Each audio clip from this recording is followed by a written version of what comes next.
La foi, c'est croire sans voir. C'est pas facile. Vous êtes d'accord avec moi?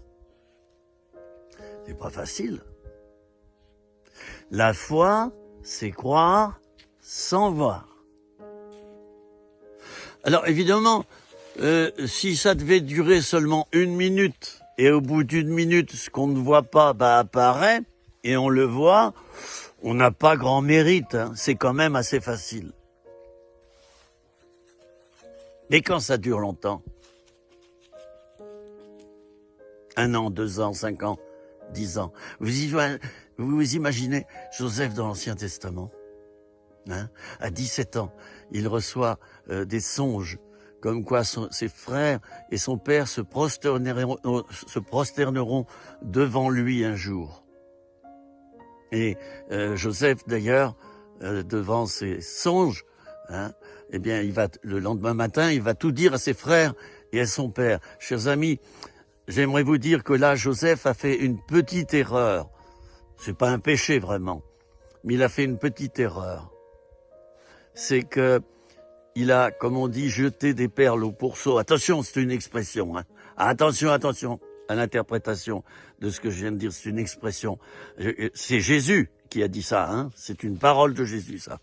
Il veut dire que ne dis pas aux autres ce qu'ils ne comprendront pas, et même ils risquent de s'en servir contre toi pour te démolir et fiche ta réputation en l'air. Voilà. Alors Joseph, eh bien, il était fier. 17 ans. Eh les gars, si je le dis en langage plus plus moderne comme maintenant, les mecs, vous vous rendez compte? Je vous ai vu, vous étiez à genoux devant moi là, et vous me ciriez mes godasses. Oh les gars, oh là là, j'attends ce jour-là. Vous imaginez les autres, hein? Et puis tu rajoutes, voilà, et vous déposiez chacun 100 € à mes pieds. Oh là là, ça commence à chauffer là. Je pense que celui qui dit ça, voilà, il risque de se créer quelques ennuis, n'est-ce pas? Alors Joseph, eh bien, il fait ça. Mais je termine par là. Pourquoi j'ai pris cet exemple? Eh bien, parce que lui, il a dû attendre 13 ans l'accomplissement de ses paroles, ou c'est l'inverse qui s'est produit pendant 13 ans. L'inverse, je dis bien l'inverse, pas seulement quelque chose de différent qui est arrivé, mais l'inverse exact. C'est-à-dire qu'il a été fait prisonnier par ses frères, qui voulaient le tuer, qui l'ont jeté dans une citerne, qui ont menti. Enfin, je vous raconte pas toute l'histoire.